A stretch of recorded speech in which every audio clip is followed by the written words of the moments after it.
ಮುಲ್ಲಂಗಿ ಬೇಳೆ ಸಾಂಬಾರು ಮಾಡೋದನ್ನ ಹೇಳ್ಕೊಡ್ತೀನಿ. ಮುಲ್ಲಂಗಿ, ಟೊಮೆಟೊ, ಈರುಳ್ಳಿ, ತೊಗರಿಬೇಳೆ ಇಷ್ಟು ಹಾಕಿ ಬೇಯಿಸ್ಕೊಂಡಿದ್ದೀನಿ.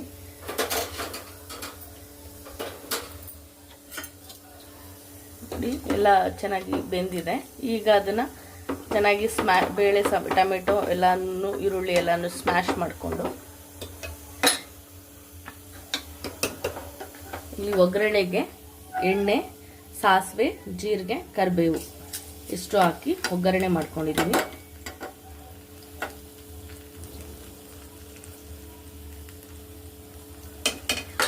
ಈಗ ಸಾಂಬಾರಿಗೆ ಉಪ್ಪು ಹಾಕ್ತಾ ಇದ್ದೀನಿ.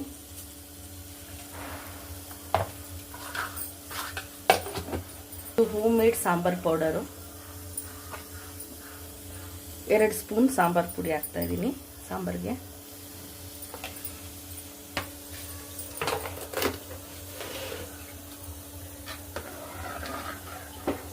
ಮೂಲಂಗಿ ತಿಂದರೆ ಗ್ಯಾಸ್ಟ್ರಿಕ್ ಕಮ್ಮಿ ಆಗುತ್ತೆ ಅಂತ ಹೇಳ್ತಾರೆ. ಈಗ ಎಲ್ಲ ಹೆಣ್ಮಕ್ಳುಗಳಿಗೂ ಗ್ಯಾಸ್ಟ್ರಿಕ್ ಸಮಸ್ಯೆ ಜಾಸ್ತಿ ಆಗಿದೆ. ಹಾಗಾಗಿ ಹಸಿ ಮೂಲಂಗಿ ತಿಂದರೂ ಇನ್ನೂ ಒಳ್ಳೆಯದು ಅಂತಾರೆ. ಮತ್ತು ಸಾಂಬಾರು ಈ ಥರ ಸಾಂಬಾರು ಮಾಡಿಕೊಂಡು ಮೂಲಂಗಿ ಬೇಳೆ ಸಾಂಬಾರು ಅಂತ ಅಂತಾರೆ. ಇದನ್ನು ಮಾಡಿಕೊಂಡು ಹೀಗೆ ತಿನ್ಬೋದು. ಇದು 2 ಕುದಿ ಬಂದರೆ ಈ ಒಗ್ಗರಣೆನ ಏನು ಮಾಡಿದ್ದೀವಿ ಆ ಒಗ್ಗರಣೆನ ಮಿಕ್ಸ್ ಮಾಡ್ಕೊಳ್ತಿದ್ದೀನಿ.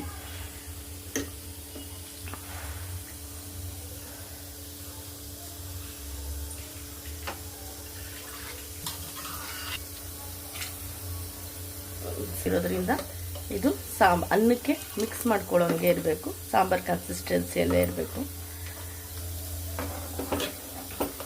ಈಗ ಇದು ಒಂದು ಕುದಿ ಬಂದರೆ ಸಾಂಬಾರು ಆಗುತ್ತೆ, ರೆಡಿ ಆಗುತ್ತೆ.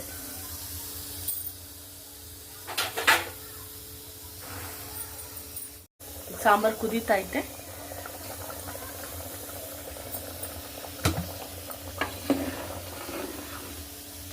ಈ ಹಸಿ ವಾಸನೆ ಹೋಗಿದೆ.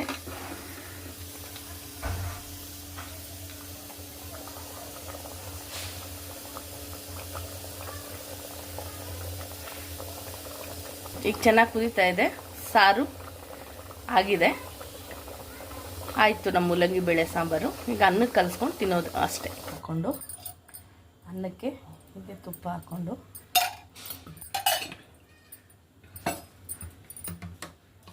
ಮೂಲಂಗಿ ಬೇಳೆ ಸಾಂಬಾರು ರೆಡಿಯಾಗಿರೋದನ್ನ ಮೂಲಂಗಿ ಸಾಂಬಾರು ಸಮೇತ ಹಾಕ್ಕೊಂಡು, ಇನ್ನು ಈ ಮೂಲಂಗಿಯಲ್ಲಿ ಡೈಜೆಷನ್ ಪ್ರಾಬ್ಲಮ್ ಇರೋರಿಗೆ ಡೈಜೆಷನ್ ಪ್ರಾಬ್ಲಮ್ ನಿವಾರಿಸುತ್ತೆ. ಇದರಲ್ಲಿ ಫೈಬರ್ ಕಂಟೆಂಟ್ ಇದೆ. ಆ್ಯಂಟಿ ಆಕ್ಸಿಡೆಂಟ್ ಆಗಿ ವರ್ಕ್ ಮಾಡುತ್ತೆ. ಈ ಫೈಬರ್ ಮೂಲಂಗಿನಲ್ಲಿ ತುಂಬ ಆರೋಗ್ಯಕ್ಕೆ ಒಳ್ಳೆಯದು. ಹೆಲ್ತ್ ಬೆನಿಫಿಟ್ಸ್ ಜಾಸ್ತಿ ಇದೆ. ಆರೋಗ್ಯನ ಹೆಚ್ಚಿಸ್ಕೊಳ್ಳಿ ತಿಂದು. ಬಾಯ್. Thank you.